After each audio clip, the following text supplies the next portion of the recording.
Ano to, nahirapan siya dito. Baka wiring. May tagas, no? Itong mga kabosing may problema. Kabosing, improvise na ano, nalutuan. Inassemble lang to mga kabosing, oh.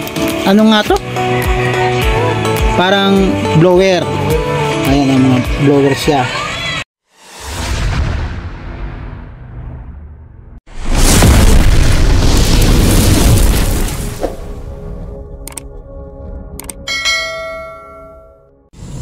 Yun, good morning to everyone. Magandang umaga sa inyong lahat. Welcome po ulit sa aking munting YouTube channel. At like I've said, salubungin po natin ng baliwalas at masaya itong ating araw na to. Pero sa totoo lang mga kabosing, medyo na-stress ako kasi yung isang unit kong pinapaayos, nire-restore, ay unti-unti nadadagdagan yung kanyang mga issue. So napapinturahan ko na under chassis, pero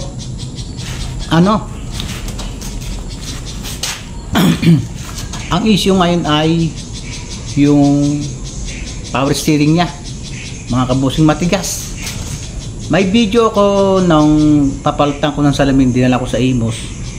So hindi ko kinaya sa tigas ng manobela, so hindi ko na tinuloy, kaya hindi ko na na-video mga kabosing. Ngayon, gusto ko sanang ipagawa yung aircon, kaya lang nahihirapan akong dalhin sa paggawaan kasi nga matigas yung manobela.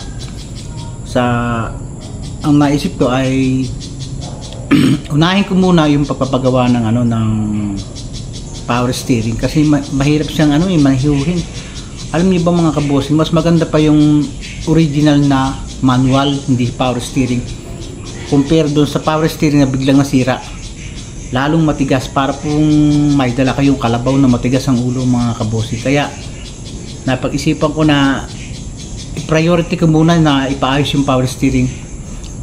Kahapon ay kinalas ko na yon, pinadala ko sa gawaan, pero ganun pa rin mga kabosing. So nag-decide ako na dalhin ko na lang sa talyer ni Master Sid para at least matingnan niya kung ano man naging reason kung bakit laging matigas ang manobela o yung power steering.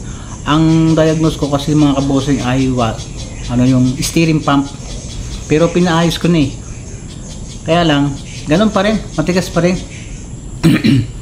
Di ko alam kung sa grasa o kahit bakit naman yung aking ibang sasakyan, kahit na hindi nagagrasan, na hindi ganun katigas. So nakaka-stress mga kabosing, kaya para malas stress tayo ay i-video natin. Kaya kahit medyo nagagalit-galit tayo ay hindi natin magagawang ma-stress ng at least pag naka-video, aminin ko na siguro mababawas-bawasan yung ating init pa ng ulo mga kabosing. Kaya samahan nyo ako mga kabosing, dalhin natin yung sasakyan para at least mawala-wala yung aking mga isipin kung paano bang reason at bakit nakakaganon pa.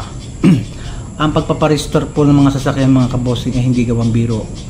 Meron pong mga minor na issue pero hindi mo makuha-kuha.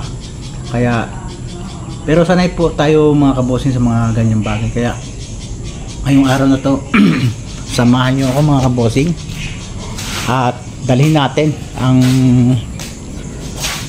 adventure. So kapag okay na siya, so madadala ko siya sa gawa ng aircon. Yung pong gawa ng aircon medyo malayo-layo pa, kung hindi ko papaayos, mahihirapan na naman po akong magmaneho. Katulad nung dalhin ko sa Agila, magpapalit ako ng windshield, talagang hindi ko kinaya mag video. Ang tigas pakaramdam ko makakabangga ako kaya tinigil ko na mga kabosing. So now, samahan nyo ako mga kabosing, tara, let's go. Ayan mga kabosing, dali natin ngayong araw na to. Nakakaano na kasi itong isang unit na to pagkakaayos, di lumalabas na ibang issue. Ito yan mga kabosing itong isang ito. Power steering ang problema niya.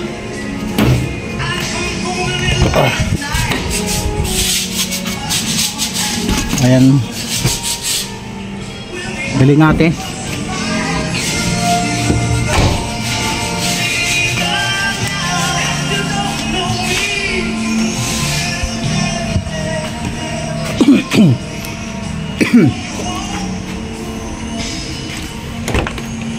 Lahan, buksan mo yung ano, gate.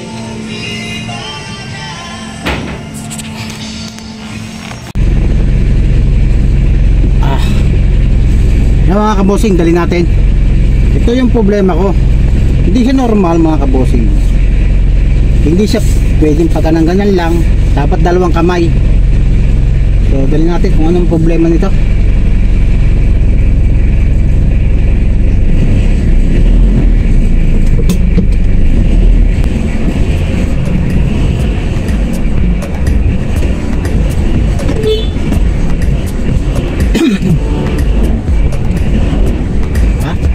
Kailangan dalawang kamay.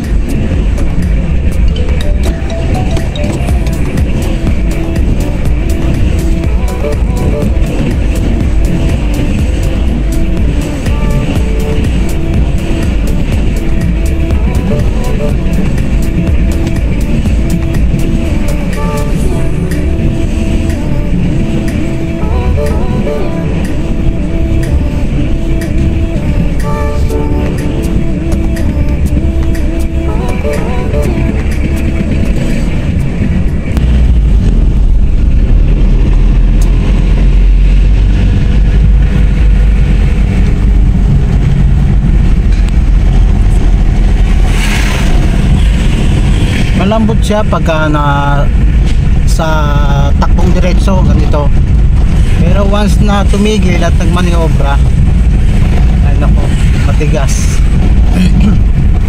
Hindi normal sa sasakyan ng power steering ng ganito.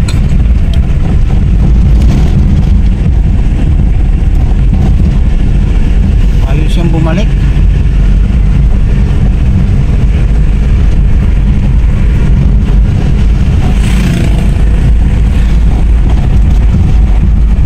Ito pang isa, yung speedometer niya hindi gumagana. Kailangan natin paganahin yan mga kabosing para at least presentable naman. Then malalaman mo kung anong bilis mo na, speed mo na, kung ano. Baka pag nasa Manila ka pwede kang ma-overspeeding, kaya dapat gumagana yan.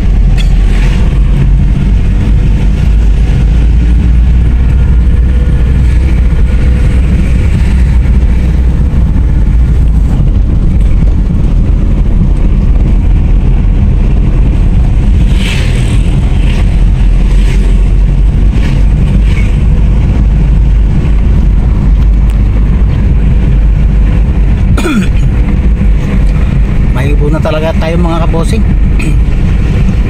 Sabi ko na matutuluyan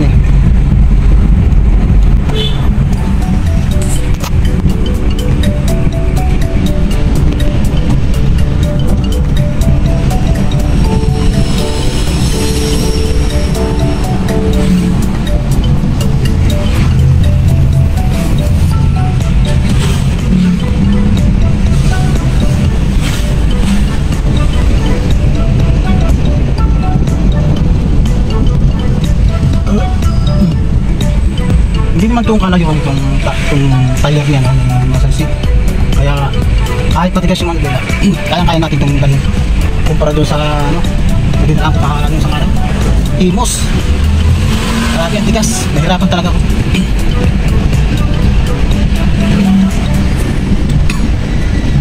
Ay mga kabosing, dito na tayo. Hindi na ako nag-video, mukhang makakabangga ako tigas, ano bela. Meron pa akong isa ditong pasyente. Ito yung isang ito. Ito naman, aircon naman. Ito. Ano to? Nahirapan siya dito. baka wiring. Ang gagawin naman dito ay aircon. Ayan. May compressor naman siya. Iwan ko lang kung ano na. May ubo talaga. Kaya natin mga kabosing si Sidro. Naghati daw ng mga anak sa school.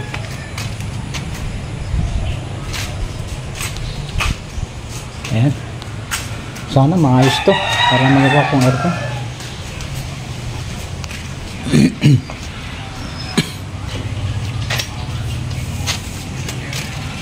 Anong ginawa dito? Ginawa dito? Ano kaya? Oh, umaawas ngayon.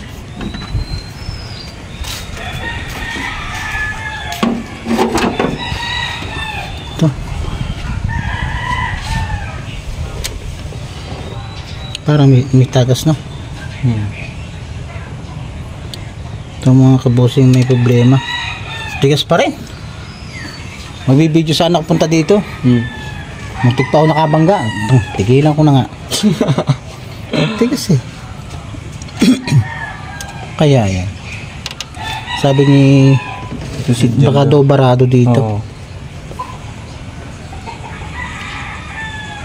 Parang nag-iba-iba naman pero talagang hindi normal. Oh. Kaya mga kabosing improvise na nalutuan. Inassemble lang to mga kabosing. Ano nga to? Parang blower. Ayan ang mga blower siya. Then ang gatong niya ay yan, langis. Parang ano bang nilagyan ng langis nito? Ano bang tangke? Oo, yan yung mga langis na pinag-change ulan. Yan. Hindi siya mausok mga kabosing. Kung isipin mo, kung langis dapat mausok. Ayan. Sa mahal ngayon ng gasol, dapat ganito na lang ang ginagamit natin. Tapos ito yung blower. Ayan. Siya siguro nagpapahangin doon Tapos para hindi mangitim masyado yung kaldero. Ang gatong niya mga kabosing ay galing doon sa langis. Ayan pag Ayan. Yan ay invento ng Pilipinong si Sidro Belga. Matagal ko na ito nakita sa kanya. Gusto ko nga sana magpagawa. Kaso parang madumi lang tingnan. Kasi nga langis na pinag-change ulan. Pero kung ikaw naman nasa bukid, o kaya i-separate mo yung yung lutuan sa iyong kusina. Ayun ho yung nagawa. Yan ho yung gumawa. Hindi po pwede ipasok sa loob ng bahay madumi siyang tingnan. Wala ko siyang halaga. Oo. Doon sa mga garahe, sa mga talyer. Pero kung sa loob ng kusina parang maduming tingnan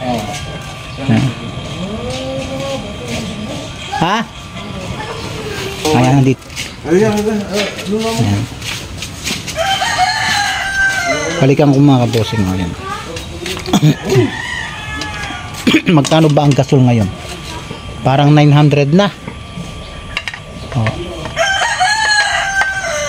Hindi siya mausok. Na kung iisipin mo galing sa langis na pinag-change ulan dapat mausok.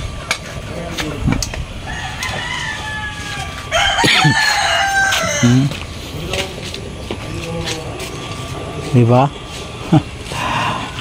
Talagang Pilipino maparaan.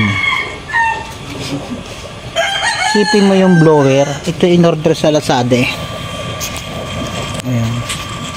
Ito kaya. Ito doon. Tapos yung langis dito ilalagay. Hinahanginan ba yan? Yan. Ba't may parang bomba? Parang bomba lang. Hinahanginan pa, hindi na? Bomba naman. Di ba magkakahangin naman? Hindi. Talagang kinakailangan bombahan. Para lumabas yung langis. Ito mga kabosin, bubombahan mo daw para yung langis dumalay punta doon. Diba? Sa umpisa, lalagay mo yata yan ng sindihan mo Langis. Basahan gano'n? Hindi na. Kahit karton lang. Kahit karton yan. Improvise gas stove. Kahit na papel. Hindi naman matako sa ano, sa langis, hindi naman. Nakatipid niya sa ano gasol. Ay, oo naman. Ang mahal ng gasol ngayon, parang ang kulang-kulang 1,000 eh. Pero meron niya 1,000 na eh. Ayan. Kung ako na lang, hindi ko maiisip yan. Ang alam ko lang panggatong.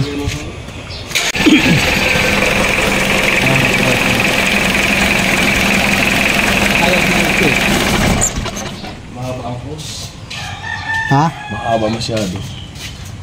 Ano yung bagong gawa? Bagong gawa yan. Sirat nga yung ano no. Pasira siguro yung uri. Kasi binilid namin dyan eh. Iniisip ko kasi kahapon, baka ano, may hangin.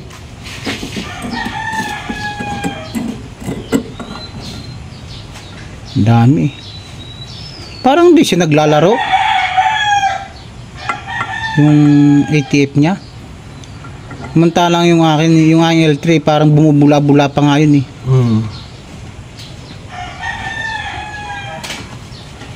Noong una ganun din, sabi ko kung ito naman eh sa pump, dapat uugong yung ano, yung manubela. Yung gano'n ang bumba ng pump niya. Ha? Yung gano'n ang bumba ng pump niya. Ito mga orin niya no? Ano?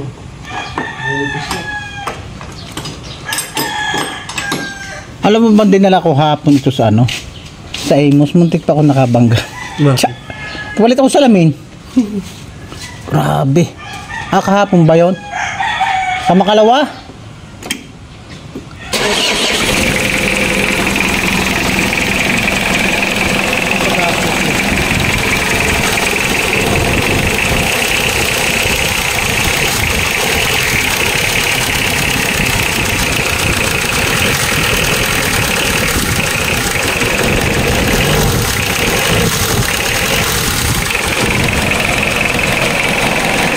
Atugas! Ayun mo, gano'n siya. Chocolate oh. Ba't gano'n? Hindi ba yan?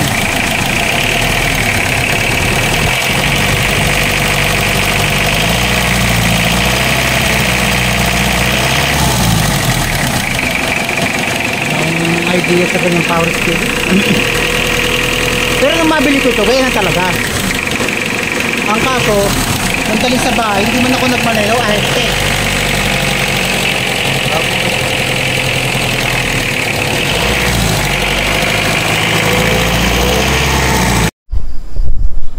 Alright, magandang hapon sa inyo mga kabosing.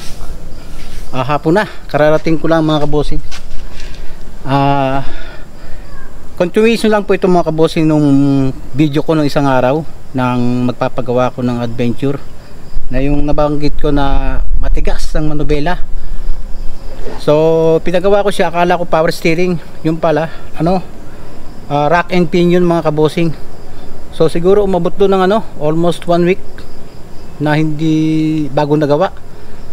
So kanina dineliver daw yung dalawa, kararating ko lang.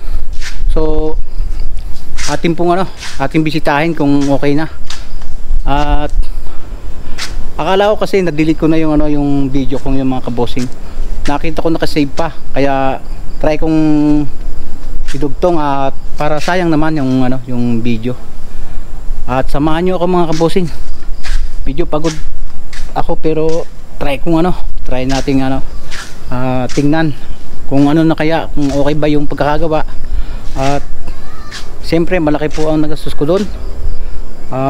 Mahigit na ano, halos 25,000 yung nagastos ko, pati materyales doon sa dalawa. Ang ginawa lang ay ano, aircon, power steering. Yun, medyo maraming gawain yung ano, yung aircon. Talagang nahirapan yung gumawa. So try natin, puntahan natin sa garahe mga kabosing. Tara mga kabosing. Medyo nagdidilim na mga kabosing. Hapon na kasi yung pagkakarating ko eh. So nung pagdating ko nakita ko, sabi sa akin na-deliver na daw yung yung 2 unit. At kahit gabi na ating bisitahin. So bukas na natin testingin. Tingnan natin kung anong naging hitsura niya mga kabosing. Tara.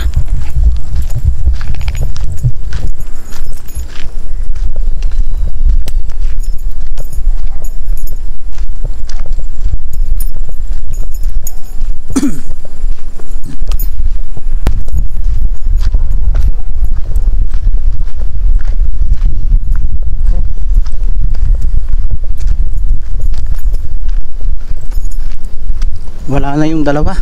Umuwi na sila mga kabosing. Ano na ngayon siguro mag 6:30 na o alas 6.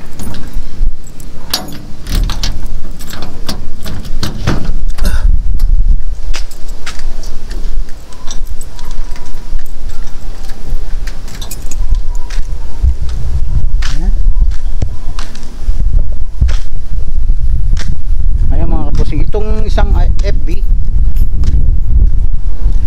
at saka yung adventure mga kabosing andyan na, paanda rin natin.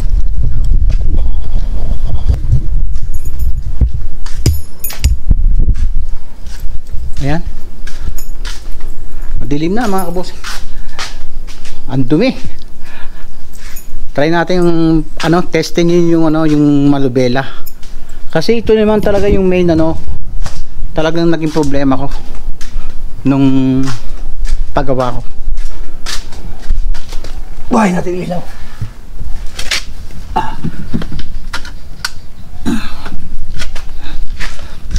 Ayan, dumami na yung mga unit ko mga kabosing Ayan, eto ang problema ay, ang akala ko ay steering pump.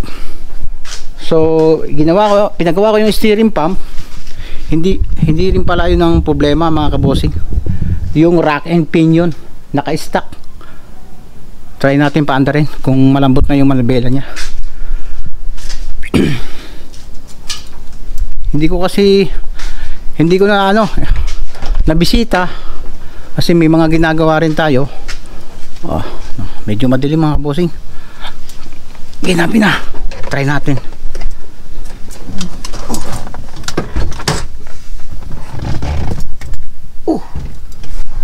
Ayan.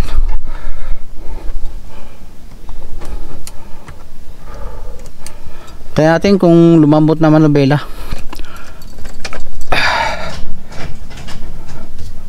Ayan. Ang main problem ko dito ay ang manubela, power steering. So akala ko talaga ay steering pump, pinagawa ko ganun pa rin. Yung pala rack and pinion natin.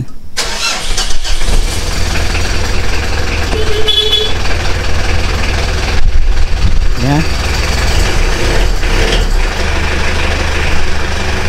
Ito 2 kamay kung gamitin dati natin.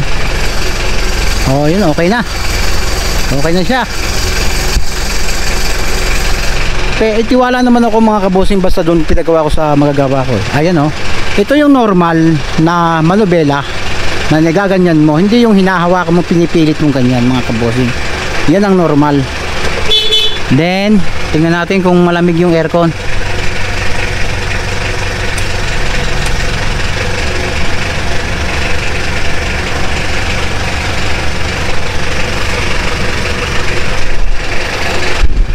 Saraduhan natin.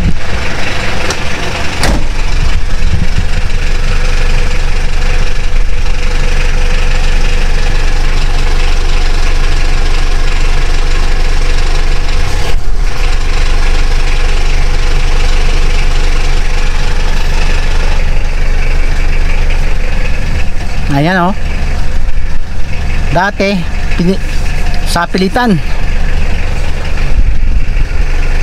Okay.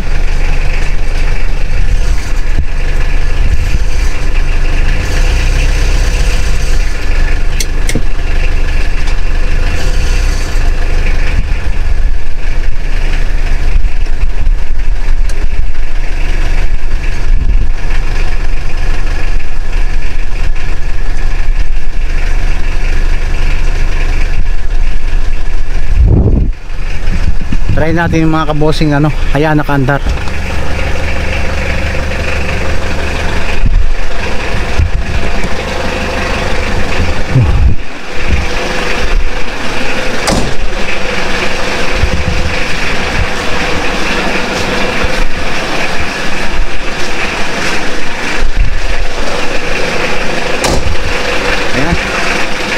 Bali, set cover na lang mga kabosing. Then may mga stickers siya. Na-change oil na rin yan mga kabosing, sabi ng tao ko kanina.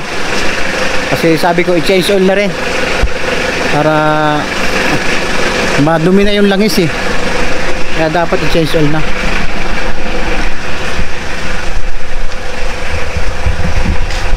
Tignan natin kung malamig na yung aircon nya. Yan, malamig siya mga sa likod. Medyo madilim na eh. Ayan, malamig.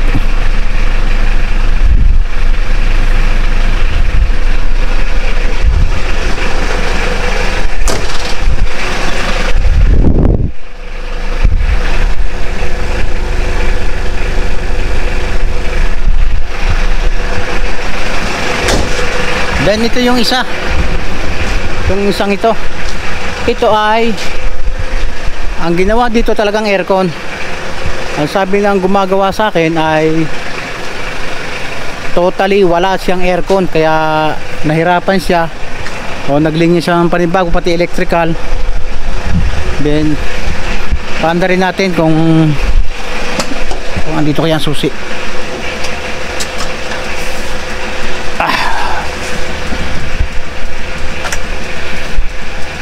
Dilim na mga kabosing eh. Ha. Yan.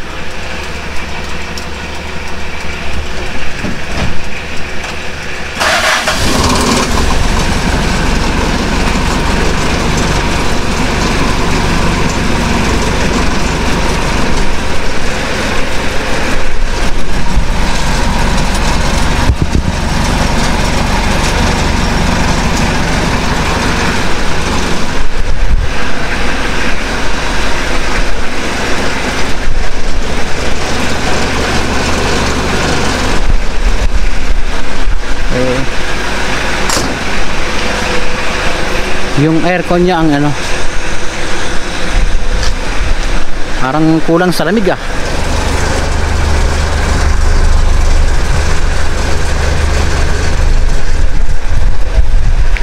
Anyway, kung may problema naman yung mga kabosing ay tatawag ko na lang sa ano, sa gumawa. Pero itong adventure okay ito. Yan oh, malamig.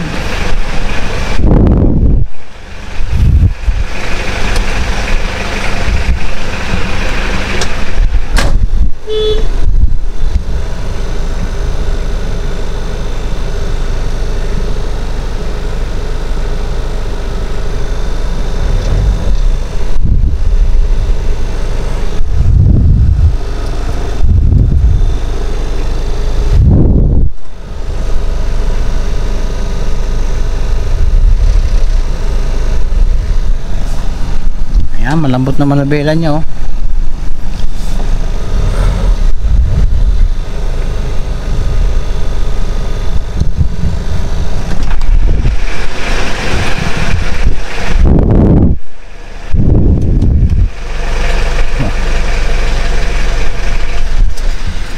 Okay na to mga kabosing.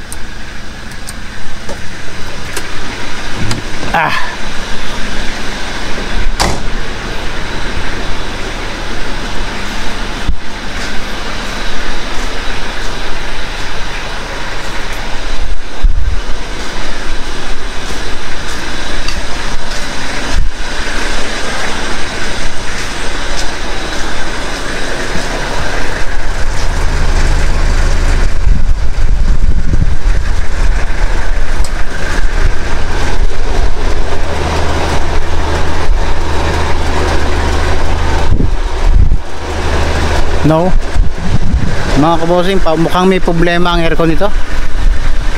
So Tawagin ko lang sa kanya at paservisan ko sa kanya kung ano mong problema. Parang walang lamig.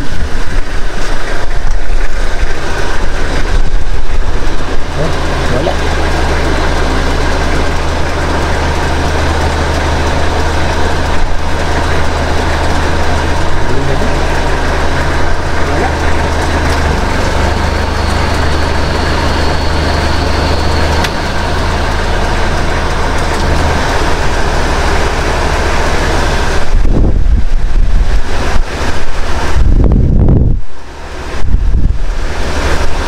Natin.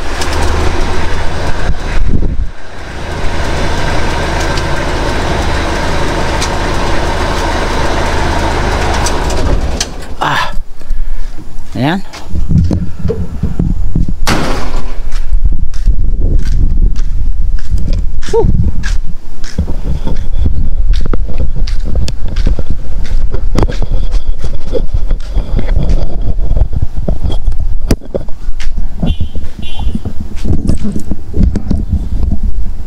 Mukhang may problema mga kabosing yung ano, yung L3. Sana kulang lang ang pre yun, kulang sa lamig. So anyway, yan na may warranty sa gumawa. Pwede naman nating sabihin sa kanya at ayusin niya yan. So talagang napakahirap din talaga magayos, lalo na kung galing sa i-recondition mo yung mga aircon mga kabosing. Then mga stock kasi yan nung mga pandemic mga nabili ko, pero yan ay hindi ko titigilan hanggang hindi talagang kondisyon na kondisyon mga kabosing. Hindi ko titigilan yan.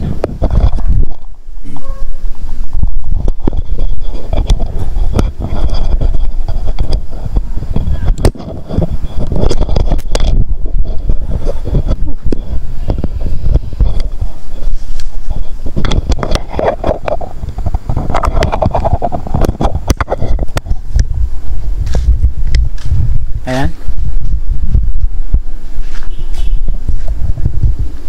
Sana ano kayang problema, pero yan naman ay hindi naman siyempre nahihiya yung gumawa niya sa akin. Ano yan? Ayusin yan mga kabosing. Okay, iwan na natin dito. Bukas na natin mga bisitahin ng maayos mga kabosing. Medyo gabi na. So itinuloy ko lang mga kabosing yung yung video ko nung nakaraan, kasi sayang naman. Akala ko kasi na-delete ko na yon, makita ko yung nung buksan ko yung cellphone ko, tingnan ko okay pa siya, kaya itinuloy ko yung istorya nung nung vlog kong yun mga kabosing. Then yan, uwi na tayo mga kabosing. At gusto ko na rin magpahinga. Gabi na kasi. Ang layo ng ng nilakad ko. So kahit na nakasakay tayo sa sasakyan, nakakapagod din mag-drive. Yan. So kinakailangan na natin magpahinga mga kabosing. Tara, let's go. Ayan mga kabosing, nakakapagod na araw mga kabosing. Malayo yung pinuntahan ko. Ang dami kong mga binili, mga pyesa. Then kung saan na tayo napapunta. May mga ibang nilakad tayo mga kabosing. So tinuloy ko lang yung video ko nung nakaraang araw. At least mayroon naman akong vlog ngayong linggong ito. So hindi ko na patatagalin ito mga kabosing. At atin muna ayusin yung sasakyan na ginamit natin. Nakahambalang pa mga kabosing. Ayan.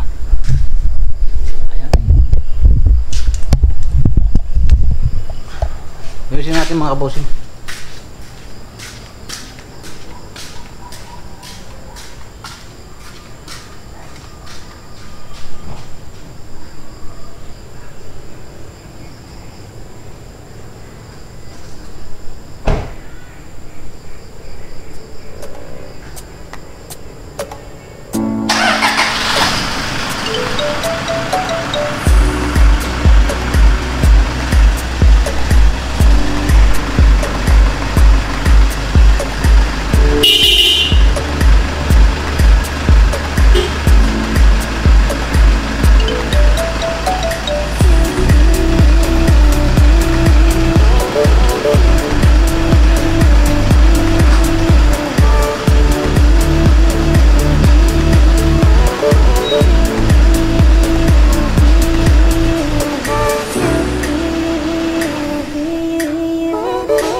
iparada na natin sakin natin. Kahit pa sabihin automatic yung ginagamit natin, kung maghapon ka namang tumakbo na ng tumakbo, eh nakakapagod din talaga. Automatic yun eh. So pagod ako mga kabosing. Muli ako'y nagpapasalamat at kahit na mga simpleng video lang ay nararamdaman ko na pinapanood din ninyo mga kabosing. Muli ako'y nagpapasalamat ulit at hindi ako mapapagod na magpasalamat sa lahat ng mga nanonood at sana mahaba pa ang ating pagsamahan mga kabosing. So pasensyahan na po ninyo yung yung video kong ito. Gawa ng this week medyo naging busy tayo mga kabosing. Siguro bawi na lang ako next video na lang mga kabosing. Salamat at sa pagsama hanggang huli. And then have a good night. God bless to you all. At muli, bye bye mga kabosing.